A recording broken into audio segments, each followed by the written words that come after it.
Allons-y pour les 5 terribles erreurs très populaires, très courantes, que les gens commettent dans leur tentative de perdre du poids, que je vous suggère de les éviter autant que possible.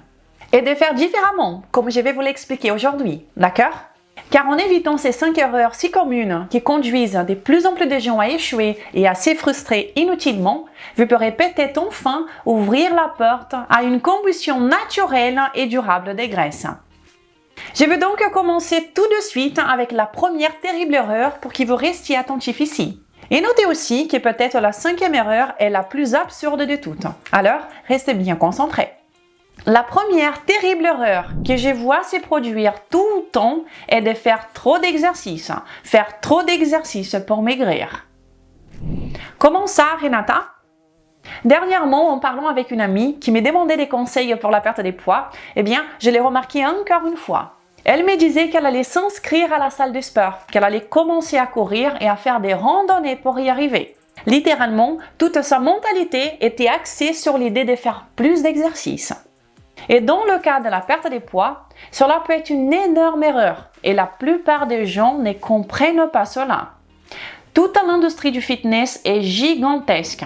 Elle est toujours prête à vous accueillir avec ses chaussures de sport, ses vêtements de sport, ses suppléments de sport, tous les équipements de sport possibles, y compris des informations disant que l'activité physique est le secret de tout cela. Mais il y a une chose qu'ils ne vous disent pas. C'est précisément quel est l'impact métabolique réel sur votre corps lorsque vous vous concentrez sur cette stratégie d'exercice comme l'espoir principal de perte de poids. Et si cela fonctionne réellement ou non. Alors, attention, si vous commettez cette erreur de faire des exercices physiques votre principal objectif pour maigrir, vous allez finir par augmenter drastiquement la demande énergétique de votre corps. Et non, cela n'est pas une bonne chose. Et cela dans un corps qui a déjà du mal à traiter, à produire efficacement de l'énergie. C'est ça le point à retenir. Si vous êtes en surpoids, que vous prenez du poids facilement, que vous avez du mal à perdre du poids, c'est un problème métabolique lié à une production inefficace d'énergie. C'est quelque chose sur lequel j'insiste beaucoup ici. Autrement dit, vous n'avez pas d'énergie, donc pas de motivation, ni d'envie pour faire de l'exercice. Alors, si vous êtes déjà dans cette situation et vous vous concentrez sur l'exercice, vous augmentez donc la demande énergétique d'un corps qui a déjà du mal à y faire face. Cela va alors augmenter considérablement le stress psychologique dans votre corps, qui en soi est un grand promoteur du gain de poids. Est-ce que cela va vous aider à perdre du poids ou à en gagner? Comme nous le savons, cela va même servir de signal à votre corps pour encourager un ralentissement de vos processus métaboliques. Par exemple, en diminuant la conversion d'hormones thyroïdiennes, en convertissant moins la T4 qui est inactive en T3 qui est active. C'est-à-dire en réduisant votre taux métabolique basal, en ralentissant vos processus métaboliques. Et qu'est-ce qui va se passer? Cela favorise quoi? Lorsque vous réduisez votre taux métabolique, cela favorise le gain de poids par la suite, et non la perte de poids. Tandis que c'est concentrer frénétiquement sur l'exercice au début, puis aider certaines personnes à peut-être perdre quelques kilos à court terme, en raison de toutes ces adaptations métaboliques dont je parle, ces effets psychologiques et métaboliques, à long et à moyen terme, vous finirez par laisser votre corps dans un état plus favorable au gain de poids plutôt que le contraire, malheureusement. Et cela, personne ne vous l'a dit. Alors, ayons cela en tête, que pouvez-vous faire à la place? Rappelez-vous de ceci, 90% des résultats de perte de poids proviennent de votre alimentation, d'ajustements corrects dans votre alimentation et seulement 10% au maximum de l'exercice. Et cela est très bien documenté dans la littérature scientifique. Je vous l'ai déjà dit auparavant et je le répète maintenant. Évidemment qu'un style de vie actif avec les bons exercices et tout le reste est excellent pour notre santé, pour notre vitalité. Je suis entièrement d'accord et une grande enthousiaste d'une vie active. Moi-même, je pratique un art martial, du yoga et des exercices de force toutes les semaines.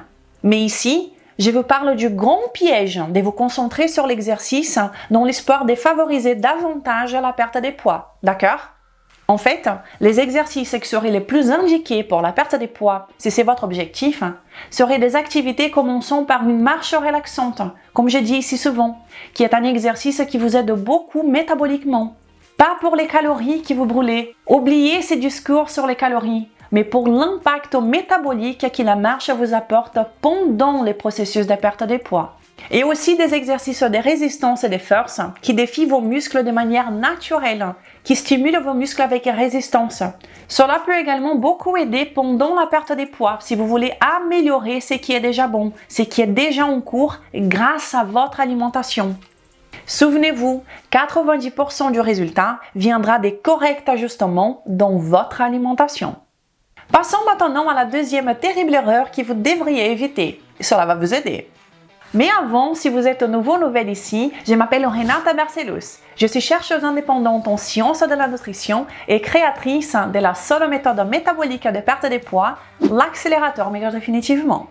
Je suis ici chaque semaine pour vous aider à atteindre votre meilleure forme physique et à la garder en reprenant les rênes de votre santé, toujours basée sur le meilleur de la science à laquelle j'ai accès et sans bêtises. La deuxième terrible erreur ici est de suivre un régime qui vous laisse vide à l'intérieur et qui ne vous procure aucun plaisir. Donc, en parlant d'alimentation, c'est ici que commence la deuxième erreur, quand les gens comprennent que la solution n'est pas l'exercice, mais dans les régimes, et ils commencent donc à commettre des erreurs dans le régime. Eh bien, les deux pires choses que vous pouvez faire, les deux grandes erreurs que vous pouvez commettre ici en ce qui concerne un régime pour maigrir, sont les suivants. Premièrement, manger peu et apprendre à gérer votre faim, à tromper votre faim. C'est une grande erreur, d'accord? La deuxième grande erreur ici est de manger des choses qui ne vous plaisent tout simplement pas et d'épuiser ainsi votre volonté en essayant de résister aux choses que vous aimez manger. Ces deux choses vont vous mener droit à l'échec. Et vous savez que ce n'est qu'une question de temps avant que vous n'abandonniez un tel processus. Malheureusement, c'est ce qui font essentiellement 90% des gens en ce qui concerne les régimes pour maigrir. Et ce n'est pas pour rien que les gens échouent. D'ailleurs, mangez moins, contrôlez ces calories, mangez des aliments qui ne vous plaisent pas, essayez de résister à l'envie de manger ce que vous aimez. C'est essentiellement ce que tout le monde fait pour maigrir, n'est-ce pas? Et ironiquement, cette méthode est celle qui a été la plus testée dans l'histoire de la nutrition et celle qui échoue le plus régulièrement. Et les gens continuent de l'utiliser. Et pourquoi cela échoue-t-il, Renata? Eh bien, c'est pour la raison que je vous répète toujours ici. Fondamentalement, le surpoids n'est pas un problème calorique. Le surpoids est essentiellement un problème métabolique. C'est-à-dire alors que la solution pour maigrir ne tourne pas autour des calories. Cela n'a rien à voir avec le nombre de calories que vous consommez, comme tout le monde l'a dit, mais fondamentalement avec ce que votre corps fait avec les calories que vous ingérez. Avec la façon dont les calories que vous mangez impactent métaboliquement votre corps. Si ce que vous mangez signale au corps de stocker de la graisse ou de produire de l'énergie et de brûler des graisses. Donc, c'est la qualité des calories que vous ingérez et non leur quantité qui définira plus votre succès ou votre échec dans la perte de poids. La perte de poids n'est pas un simple calcul calorique comme tout le monde le promeut, y compris les nutritionnistes, les diététiciens, les médecins, les influenceurs de tout type, qui disent que c'est une simple question de calories. Combien vous mangez, combien vous dépensez, on fait le bilan et c'est fini. Tout le monde sait cela, mais 95% des gens n'arrivent toujours pas à maigrir. Ne croyez pas que cela soit la solution. Et je vous dis plus, la perte de poids ne doit jamais être forcée sur le corps, mais simplement permise. Manger moins, c'est forcer à manger ce que vous n'aimez pas, c'est forcer la perte de poids. Cela ne fonctionne pas à long terme, jamais à long terme, et personne ne peut supporter de vivre une vie de souffrance. Cependant, lorsque vous mangez pour libérer les blocages métaboliques qui empêchent encore la combustion des graisses dans le corps, alors le corps se charge de libérer naturellement cet excès de graisse stocké, sans que vous ayez à souffrir dans le processus, ni à vous affamer. Et une chose que les gens ne comprennent pas, ont du mal à comprendre, c'est que le corps ne veut pas. Votre corps ne veut pas que vous soyez gros ou grosse. Ce n'est pas l'intention de votre corps. Il est forcé de rester dans cette condition. Donc, il ne sert à rien de le forcer à sortir de cette condition. Vous devez permettre à votre corps de sortir de cette condition. Comment faites-vous cela? En régularisant cette question métabolique par une alimentation correcte. C'est donc précisément ce qui doit être fait. Ne pas se concentrer sur combien vous mangez ou sur manger des choses que vous n'aimez pas, mais fondamentalement, se concentrer davantage sur ce que vous mangez que sur la quantité de ce que vous mangez. En remplaçant le plus grand nombre possible d'aliments faibles dans votre régime par des aliments forts. Éliminez les aliments faibles. Ce sont des aliments antimétaboliques qui entravent le système de production d'énergie dans le corps et favorisent le stockage de graisse. Remplacez-les par des aliments forts, pro-métaboliques, qui favorisent la production efficace d'énergie dans le corps, sans avoir besoin de stocker tout cela sous forme de graisse. Pour plus de détails à ce sujet, vous pouvez ensuite regarder ma vidéo « Comment perdre du ventre en 7 jours » pour comprendre comment commencer ce processus très facilement. Je laisserai le lien dans la description pour que vous puissiez la regarder ensuite et apprendre un peu plus sur l'alimentation forte et cette méthodologie dont je vous parle ici. Passons à la troisième terrible erreur ici. Allons-y. C'est si vous n'appuyez pas sur le bouton j'aime de cette vidéo. Laissez-moi un pouce en l'air si ce type d'information vous est utile, si cela a du sens pour vous. Et si vous ne suivez pas encore cette chaîne, c'est un avantage compétitif que vous avez maintenant, car ce que j'ai dit ici, vous ne trouverez nulle part ailleurs. Alors, abonnez-vous tout de suite. Eh bien, la troisième grande erreur ici, terrible erreur très populaire, eh bien, c'est ce que j'appelle la mentalité du 100%. Et celle-ci attrape beaucoup de gens. Cette semaine d'ailleurs, j'ai parlé avec une personne qui suit mon programme de perte de poids, l'accélérateur maigre définitivement. Elle était frustrée mais demandant de l'aide, se demandant si elle avait peut-être besoin de consulter un psychologue ou un psychiatre. Parce qu'elle commençait le processus pendant 2 jours et abandonnait le 3e. Elle recommençait et suivait pendant 2 jours et abandonnait encore le 3e jour. Elle ne comprenait pas ce qui s'est passé. Alors je lui ai parlé de cette question des mentalités, ces pièges de la mentalité du 100%. Et qu'est-ce que cela signifie? C'est essentiellement ces fameux « je vais commencer à tout faire correctement à partir de demain ou à partir de lundi ». Vous voulez tout faire à 100%, suivre parfaitement le processus, parce que cette fois-ci, je vais le faire et ça va marcher. Et alors, qu'est-ce qui se passe? Au premier écart que vous avez, au premier faux pas, vous vous frustrez. Vous abandonnez, vous passez des 100% immédiatement à 0% et vous pensez « ce n'est pas pour moi, je n'arrive vraiment pas à faire les choses comme il faut, je ne sais pas ce qui m'arrive, je n'arrive tout simplement pas, encore une fois j'ai échoué ». Vous n'avez pas échoué, vous avez échoué en essayant de faire à 100%, mais c'est là le piège. Alors vous passez des 100 à 0%. Et ici, j'ai une nouvelle pour vous. L'être humain, nous tous, les êtres humains, nous ne parvenons absolument à rien faire à 100% dans cette vie. Rien. Alors, que faire à la place pour ne pas tomber dans ces pièges? La bonne mentalité ici est la suivante. Au lieu de penser vouloir faire le régime parfait, vouloir tout faire parfaitement, la bonne mentalité est d'avoir en tête « je veux faire mieux ». Au lieu de penser « je veux faire parfait », vous pensez « je veux faire mieux ». C'est ça le secret, d'accord? J'ai dit souvent que la consistance de l'intention est bien plus importante que le perfectionnisme de l'action. Autrement dit, plus important que de mettre les choses en pratique de manière parfaite à 100%, c'est simplement d'avoir la consistance de l'intention de faire mieux. D'avoir l'intention vraiment tout le temps de faire le mieux que vous pouvez dans cette situation. Alors, au lieu de vous engager à faire 100%, vous vous engagez à faire mieux aujourd'hui que vous ne l'avez fait hier, mieux demain que vous ne le faites aujourd'hui. Cela peut signifier que certains jours, vous réussirez à suivre à 100%, mais d'autres jours, ce seront 90, 80%, 50%, même 30% de l'idéal. Eh bien, c'est bien mieux que 0%, n'est-ce pas? Et souvenez-vous d'une chose, vous n'avez absolument pas besoin de faire quoi que ce soit à 100%, de suivre le processus de perte de poids à 100% à la lettre pour obtenir des résultats. Pas du tout. Vous avez juste besoin de continuer à avancer en faisant du mieux que vous pouvez. Toujours en essayant de vous améliorer, de faire le mieux que vous pouvez dans votre situation actuelle. Alors, chaque fois que vous sortez du chemin, pardonnez-vous et revenez immédiatement sur la voie. Cherchez ces 90 ou 80% dans la journée. Si c'est une mauvaise journée, 50%, ce n'est pas grave. Revenez sur la voie. N'importe quel pourcentage ici est meilleur que 0%. La terrible erreur numéro 4 est de vous laisser distraire par des fausses promesses. Et il y en a beaucoup autour de nous, n'est-ce pas? Lorsque vous décidez de faire quelque chose, il est très important que vous fassiez cette chose pendant un temps minimum pour pouvoir tirer une conclusion du processus. Souvenez-vous que les personnes qui changent de régime toutes les semaines ou tous les mois ne maigrissent jamais. Choisissez une direction qui a du sens pour vous et suivez-la pendant un temps minimum, jusqu'à ce que vous puissiez tirer des conclusions avant de vous distraire, de vous laisser séduire par d'autres promesses qui circulent autour de vous.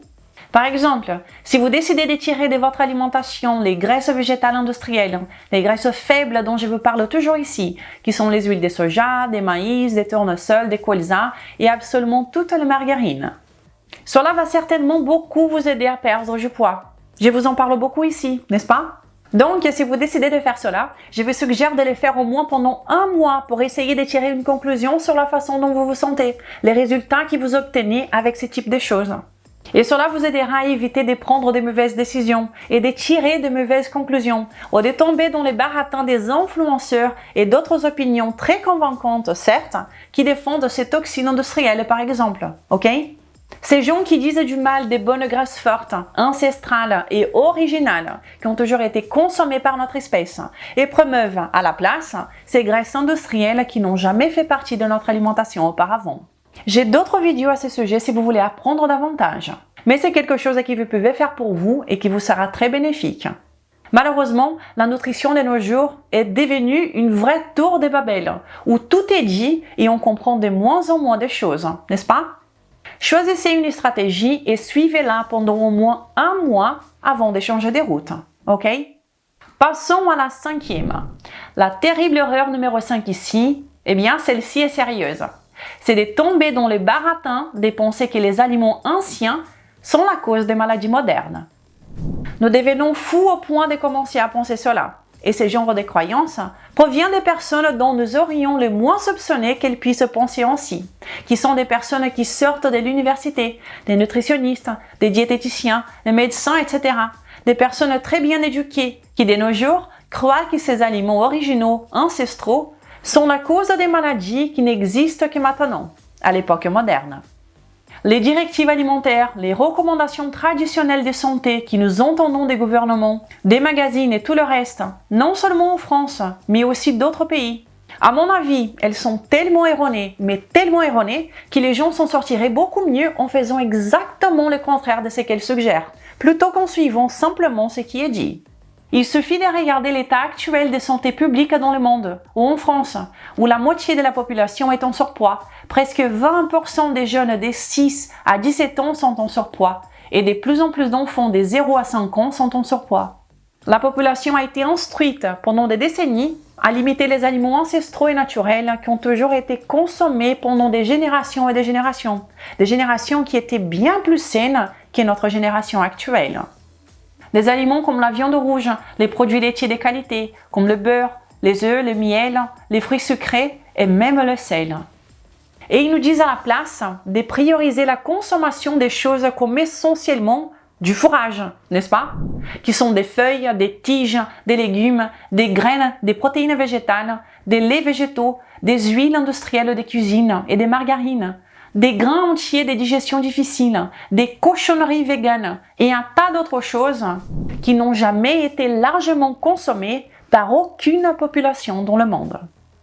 Et le pire est que si vous essayez de suivre toutes ces directives et que vous vous en sortez mal, la faute est quand même rejetée sur vous parce que vous n'avez pas tout suivi correctement, n'est-ce pas? Mais mes amis, quand un médicament ne fonctionne pas, vous ne blâmez pas le patient, n'est-ce pas? Vous blâmez le médicament. Alors, que faire à la place? Eh bien, très simple, vous devez renforcer votre alimentation. Nous devons renforcer notre alimentation, c'est-à-dire nous réaligner avec des aliments qui sont facilement assimilés par notre corps, qui sont naturels, ancestraux, nutritifs et biodisponibles. Et je parle ici des protéines, des glucides et des graisses aussi. Si vous voulez des exemples d'aliments faibles et d'aliments forts dont je vous parle tant ici, vous pouvez voir la vidéo que je laisserai dans la description pour vous sur l'alimentation forte qui donne plusieurs exemples à ces sujets. Mais fondamentalement, nous devons nous réaligner à une alimentation naturelle et ancestrale correcte, forte, et nous désaligner de l'alimentation industrielle qu'ils nous disent d'avoir de nos jours. Et en rappelant que ce n'est pas parce qu'un aliment est naturel qu'il est le bienvenu et il va vous aider dans votre santé. D'accord? Il y a aussi cette question également à considérer.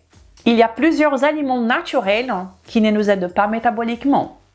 Donc, ce n'est pas simplement manger de la vraie nourriture. Il faut connaître l'impact métabolique des aliments. Et cela aussi, je vous en parle beaucoup ici. Eh bien, je suis très curieuse en fait de savoir ce que vous pensez de ces 5 erreurs générales que je vous ai mentionnées ici aujourd'hui, très populaires et qui sont terribles à mon avis, qui freinent le processus de beaucoup de gens. Eh bien, j'ai envie de le savoir parce que je sais que ce sont des choses différentes de ce qu'il est dit autour de nous et que je ne sais pas lesquelles de ces erreurs vous commettez vous-même. Alors, dites-moi dans les commentaires, ok? Et maintenant, important, si tout cela a du sens pour vous, si ce genre de choses, cette vision, ces renversements des paradigmes en termes de perte de poids a du sens pour vous, je vous suggère de jeter un œil à mon programme de perte de poids, l'accélérateur Maigrir définitivement.